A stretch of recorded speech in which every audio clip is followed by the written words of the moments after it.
You're listening to Drinks and a Movie with your host, Rudy. Spoiler alert. What's up, everyone? This is a very impromptu episode of Drinks and Movie Podcast. I'm here with co-host Carissa once again. What up?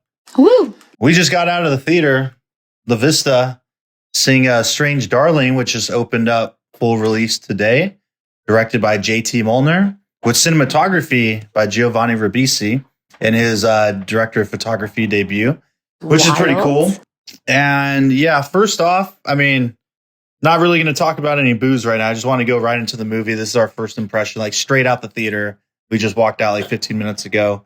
And I felt there's a lot to talk about. And since we're nearby, like, hey, let's just do it. I have to say, once again, right out the gate, spoiler alert, big time. Mm-hmm. All the advertisements for this movie are correct. It's best to go in as blind as possible. Don't read anything about it. Don't watch any trailers. Yeah. Just go in, watch the movie. Exactly what I did. Yeah. So I made it a point to like stay away. Right. And Dan was even sending me, here's a cool interview about with Gio and this and that. And you're like, and no. I was I'm going to wait till I see it. Like, I just want to see it first before I kind of have an idea based on the imagery I saw. It's funny. He sent me, there's this on Letterboxd. They did, here's like 8 films that influenced Strange Darling.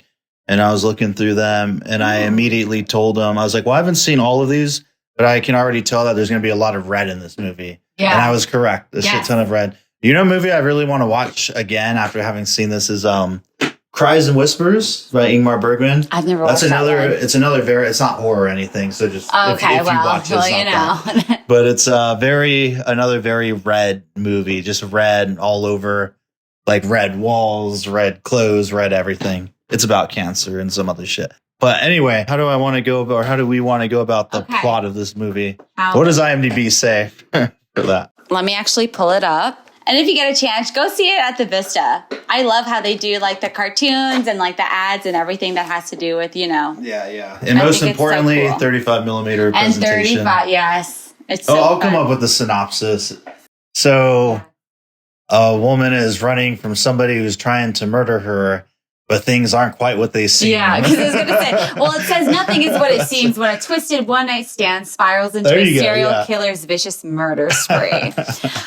I did like that, the electric lady. That was, that's the thing. I was going to Google. I was like, at the beginning. Okay, so at the beginning when they did the entire based on real events, they did the whole Texas Chainsaw Massacre. Yes. Literally, Texas. All they needed was Lara Kett to narrate it. I wonder who did narrate it. I got to look that up. But yeah. Total, like, all right, we're doing Texas Chainsaw Massacre right now. Well, that's what I thought. I was like, all right. And then the entire opening scene with her, the bloody girl running towards the camp. You know what I mean? Another so nice, slick. It's very stylish. I love it. Slick.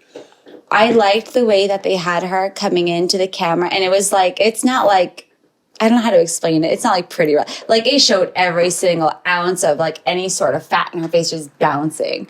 Like, it was a very grimy, dirty, but it was really like pretty.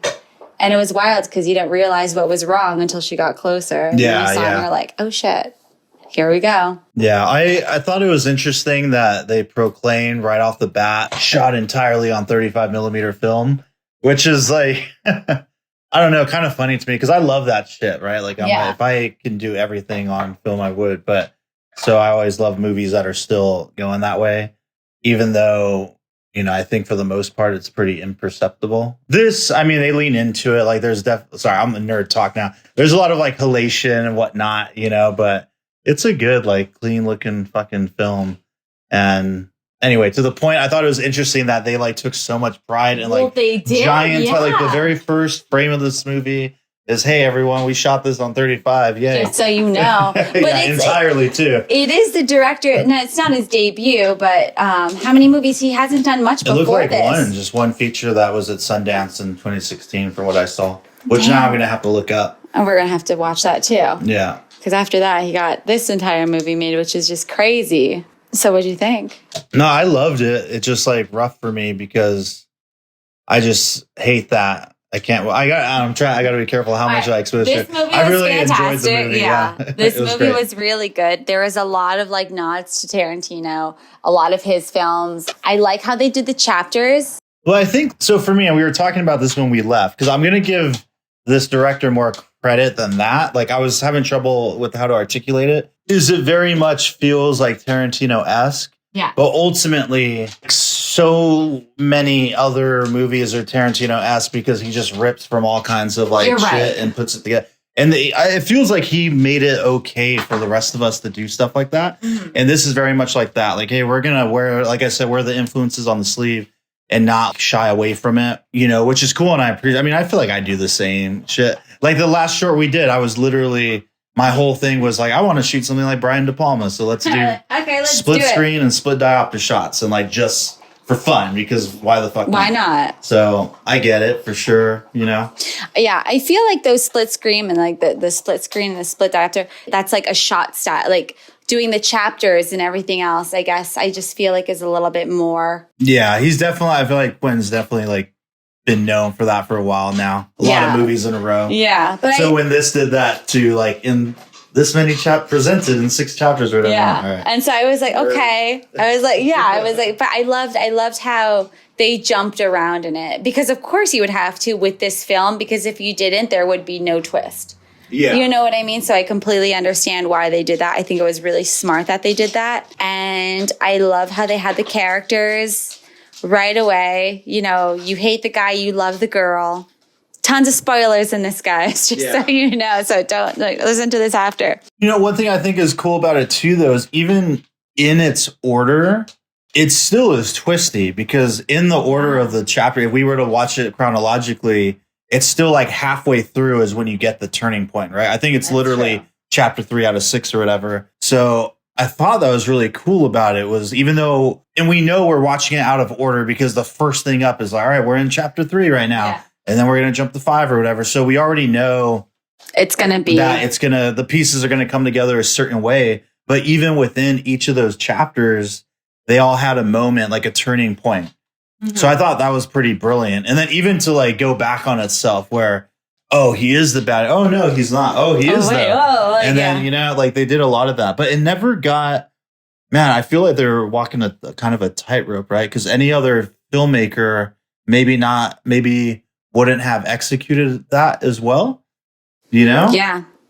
Well, because really it could go, you know, either way, but they really nailed it with that. And because it can get like old and stupid too. Like I feel like if you do it too much, it's like, all right, well, what are we fucking doing here? Like it was just enough and happened at just the right points. And they kept the tension throughout the entire time. Mm-hmm. And I think the sound design was really, really good. Like it just I loved kept it. me. Oh my gosh, everything about it was just so like they just anytime there's like a shot of him, like just so out of the I love the Vista is so loud too. I love it. I mean, I was sitting there, I was like, oh my god, here we go. Yeah. And I loved how they had like the hippie cat, or like they're like mountain people, and I was like, oh. That was so funny. And they broke up the tension at like really good points. I really liked it. I really, really, really liked it. Yeah, really well written and thought out. Obviously the colors, like, you know, a lot of red, green, and yellow, red, green, and yellow. And they really stuck to that like palette too. No, they really did. It's really great. I love when he's walking through the house. And again, in a very cries and whispers type vibe, where there's like one of the rooms is just all red shit. There's another one that's like all yellow. Mm-hmm. Then he walks into, and it's all in like, I don't think it was one take or anything, if I remember correctly, but he's going room to room and each one is like a different color kind of thing. Yeah, I like that, but not overly stylish like it's an Argento movie. Yeah. You know, or anything. I feel like there's definitely some of that kind of Italian influence, maybe like a little Mario Bava kind of vibe. I wouldn't be surprised if that was in the mix 100%. Of like filmmakers they watched before making this. But again, not overly into that. No, it was like it all like lived in the universe very comfortably, you know, like nothing looked out of place. Nothing looked like, oh my God, give me a break. Like it all like lived where it was supposed to be. But I think one of my favorite parts when I was watching it too, and it was like super, super subtle. It was when they started kissing on the bed.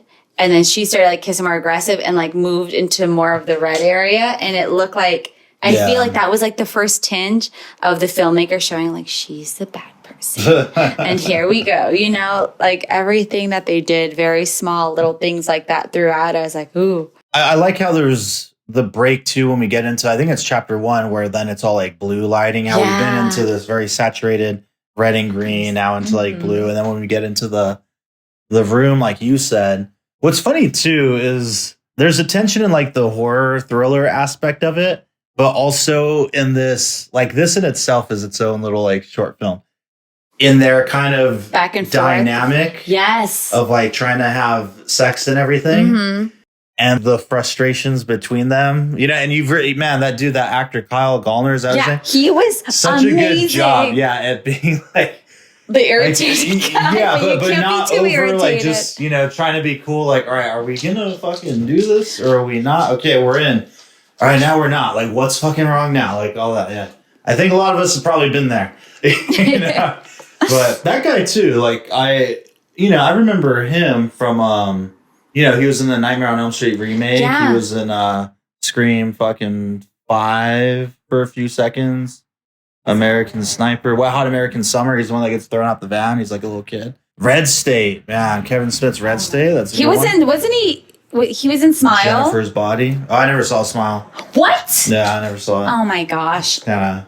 You should. I actually really liked it. All right. And we'll talk about this because who we're going to be interviewing from Aliens and Predator, he actually worked on Smile as well, and Smile 2. Oh yeah, I saw that. He was also in this horror movie called The Cleansing Hour that I like too. It's about like these people who do like these fake possessions online, but then a real possession happens and they're streaming it. Yeah. And the demon wants to get out there, which I liked it, but it's, it's one of those. Some of the details I like in this too is little things, right? Like we're led to believe that he's the serial killer, right? 100%. In the beginning. And in the chapter when he's like shooting all the boxes where she's probably hiding in and like, opens it, and really good scene. And they made you think that he was the one who killed the old. Yeah, because he doesn't react to it in any way. So he probably did it. Yeah. But I did think it was interesting because he didn't have an exit wound. So it's like right off the bat, I knew it's all right. Well, he didn't get shot. He got stabbed. So that's interesting. But I'm still thinking it's him who did it. See, I didn't look at that. Of course not. I was just like, oh. And yeah, he doesn't react to it. It's okay, he probably did it. Then later when we find out that it's her, it's like, okay. But then we learn that he's a cop. So he's seen this kind of shit before, and he knows that she's not above like just murdering people. Yeah. He knows that she's the killer or whatever.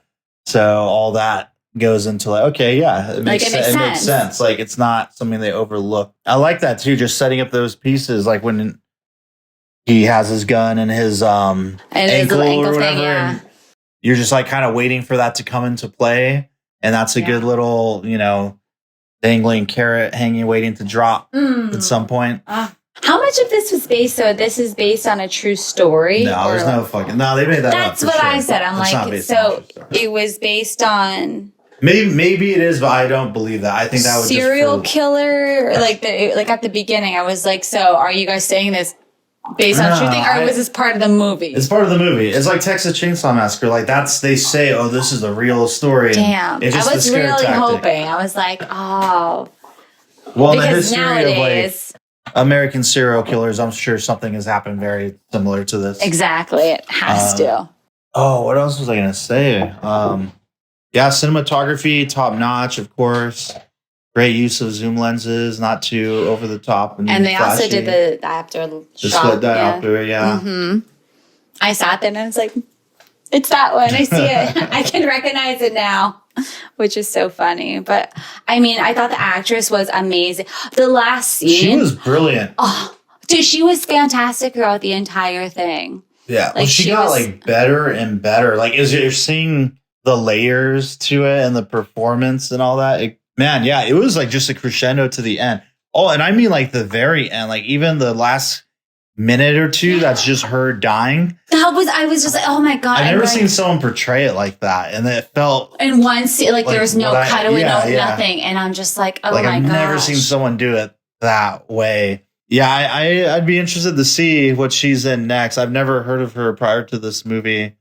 So I got to look her up. TV miniseries. What's the budget on this movie? Let me see. Good question. I feel like the filmmaking is very efficient, and like it's a pretty contained movie, right? Like not too many characters, not too many like, you know, we have a little bit of like gore special effects. 15 million. Yeah, no, that's the thing, man. Godzilla -1 was 15 million too, I think. Yeah, 15 million. Like, wait, what? That was the budget against a budget of 15 million. What? But I believe it because again, it's really contained. Like, think about it.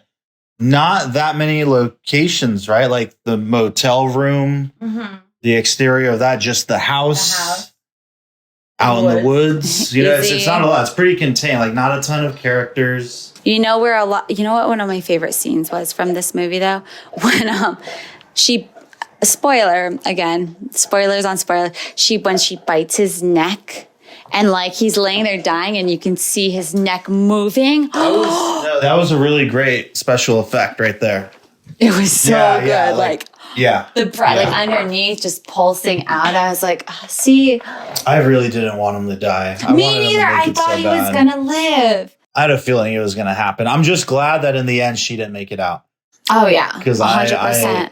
You know, more than I wanted him to live, I wanted her to die. I didn't want that older cop who was like, no, she might not be a victim. And the lady's like, shut up, you idiot.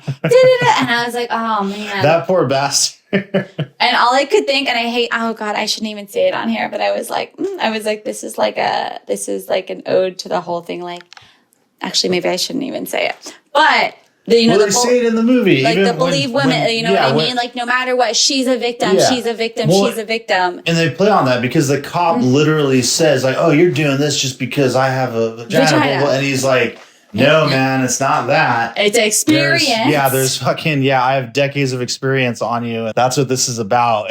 And I love how, you know, man, you remember when that chick fucking screamed when Barbara Hershey got whacked? And I was like, oh, she's definitely getting her blown away. Yeah, like it was perfect. The way it was framed, I'm like, oh yeah, she's getting blown away. There's not going to be any cuts or anything.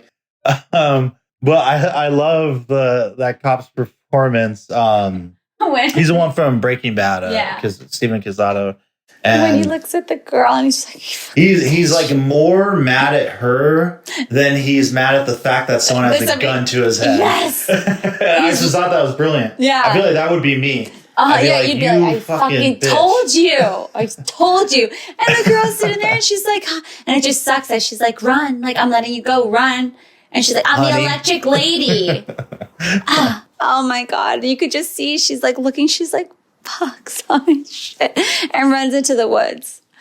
I love that scene though, but I was really hoping that he was going to survive. Yeah, you know? I knew it wouldn't happen. I'm glad they went for like a bird's eye view of the shot. Yeah, I thought that was nice. Yeah, because she saw him as the devil or the demon. So something I've learned from this movie, and I've been thinking about this a lot more recently in terms of like horror and suspense, is clean singles, right? Like close-ups of people with like no over the shoulders, nothing in the foreground, but just like good, clean singles. And how, for me, maybe it's just me, but it ramps up the tension for me personally, because I always think, just like when Barbara Hershey gets fucking shot in the head, that's going to happen. You know, I know that what's her name has the bear spray when she's in the cooler. Yeah. And when it's just a close-up on him and he's talking and the scene's going on for a while, I'm just waiting for it to happen in that shot.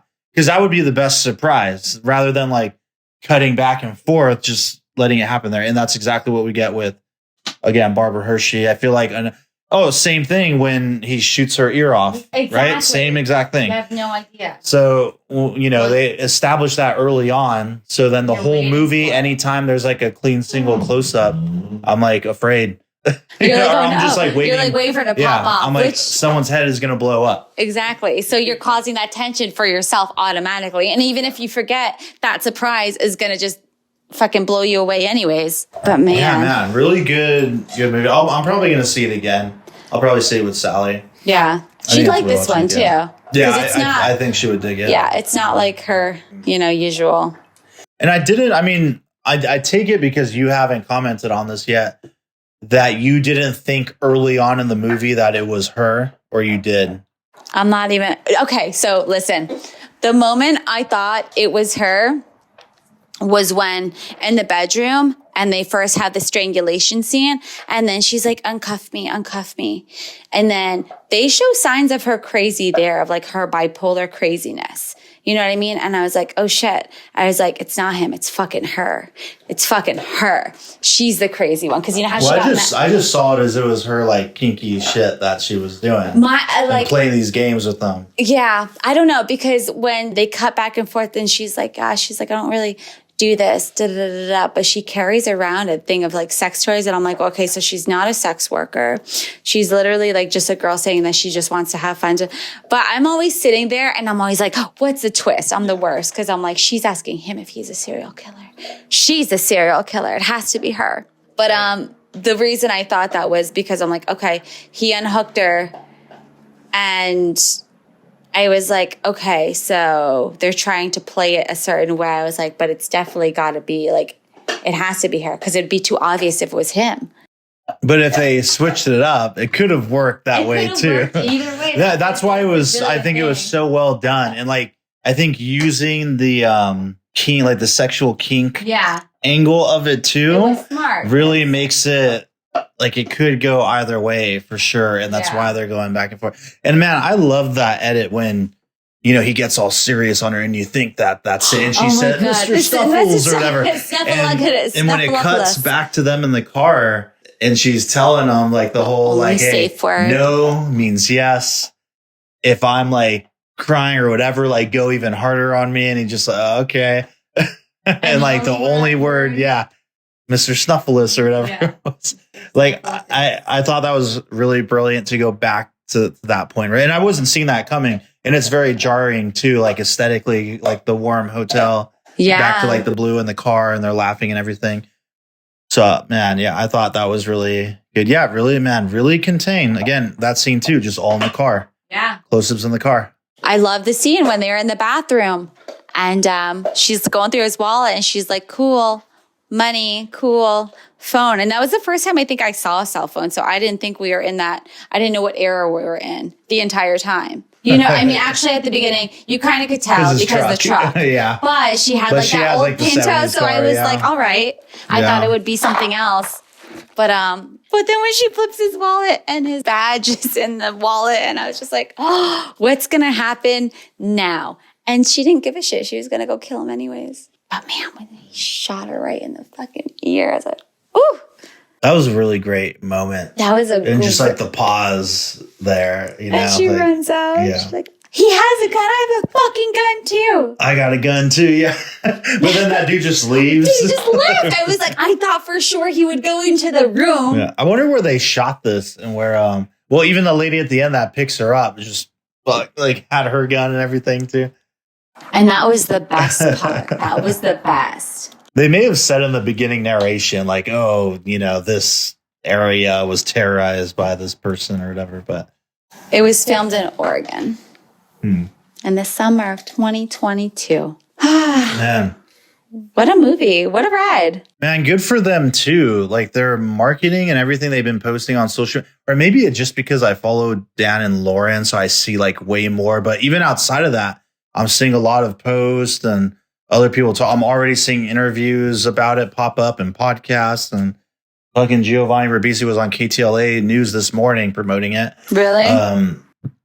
Yeah. So they're like out there because that's a pretty low budget movie, you know, and it's kind of, I feel like it was kind of under the radar, but I think it's going to blow up.